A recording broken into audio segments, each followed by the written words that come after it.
আজ আমি আপনাদের সাথে শেয়ার করব আমি কিভাবে আলু দিয়ে গরুর মাংস রান্না করি। হ্যালো গাইস, আসসালামু আলাইকুম। কেমন আছেন সবাই? আশা করি সবাই ভালো আছেন। গরুর মাংস রান্না করার জন্য আমি প্রথমে মাংসগুলোকে ধুয়ে চুলাতে একটা কড়াই বসিয়ে দেব। কড়াইটা গরম হয়ে আসলে এখানে আমি তেল দিয়ে দিব। আমি হাফ কাপের একটু বেশি দিয়েছি তেল, আপনারা আপনাদের পরিমাণ মতো দিবেন তেল।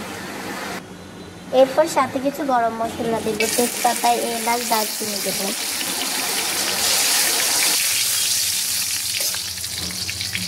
এরপর মশলাটাকে একটু ভালো করে নেড়ে চেড়ে এরপর হাফ কাপ পেঁয়াজ কুচি দিয়ে দেব। পেঁয়াজটাকে তেলের ভিতরে যতক্ষণ না নরম হয়ে আসে ততক্ষণ পর্যন্ত ভেজে নেব।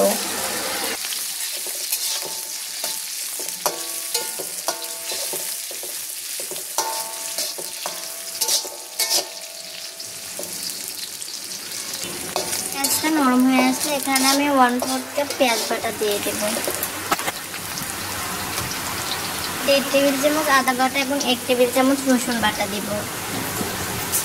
এরপর 1 টেবিল চামচ কাঁচামরিচ পেস্ট দিব। এরপর মশলাটাকে এর ভিতর ভালো করে ভেজে নেব যতক্ষণ না মশলাটার কাঁচা গন্ধ না যায়।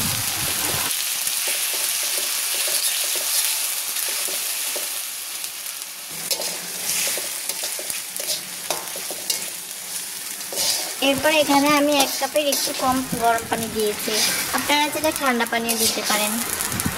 পানি দেওয়ার পর এখানে আমি 1/4 কাপ টক দই দেব। টক দইটাকে পানির সাথে মিশিয়ে নেব। এরপর স্বাদ মতো লবণ দিয়ে দেব। এরপর 1 টেবিল চামচ জিরার গুঁড়া, 1 টেবিল চামচ ধনিয়ার গুঁড়া, 1 টেবিল চামচ হলুদের গুঁড়া দেব, 1 চামচ মরিচের গুঁড়া দেব। আমি যেহেতু কাঁচামরিচ পেস্ট দিয়েছি তাই আমার মরিচের গুঁড়াটা একটু কম লেগেছে, আপনারা ঝাল অনুযায়ী দেবেন আপনাদের। এবার মশলাটাকে ভালো করে কষিয়ে নেব যতক্ষণ না তেলটা ভেসে না ওঠে।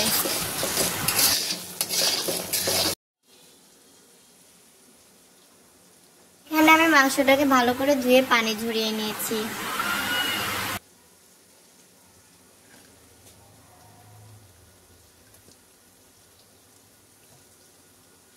আমার মশলাটা অনেকটাই কষে গেছে, দেখুন তেলটা বেশি উঠেছে।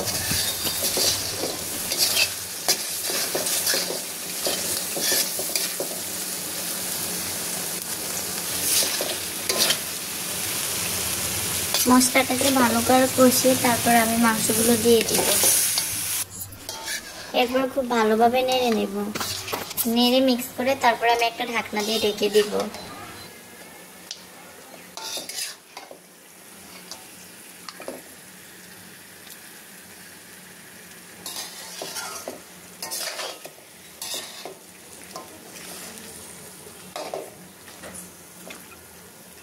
ঢাকনাটা উঠে আমি মাংসটাকে নেড়ে নেব।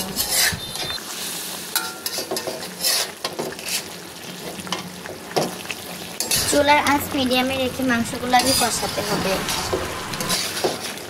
মাংসের পানি শুকিয়ে আসা পর্যন্ত আমি মাংসগুলোকে কষিয়ে নিব।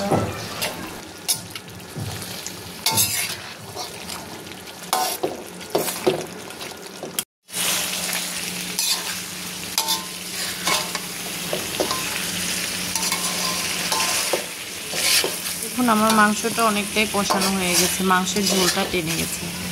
এরপর আমি ভালো করে নিয়ে আলুগুলো দিয়ে দেব।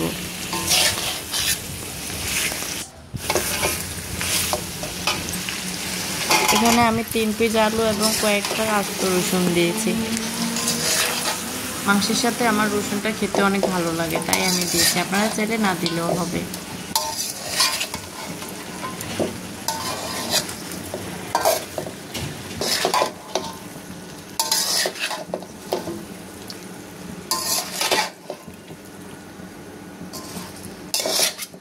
আলু রসুন মাংসের সাথে খুব ভালো করে মিশিয়ে আমি একটা ঢাকনা দিয়ে ঢেকে দেব।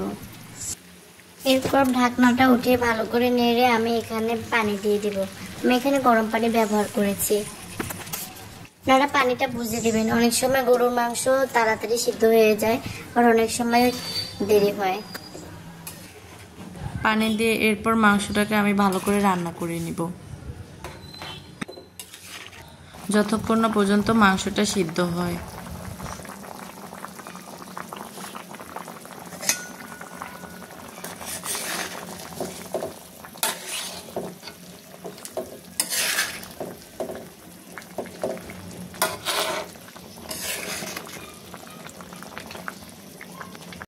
আমার মাংসগুলো সিদ্ধ হয়ে এবং ঝোলটা একদম মাখা মাখা হয়েছে। আপনারা চাইলে আরও ঝোল সহ নামাতে পারেন অথবা আরও মাখা মাখা করতে পারেন।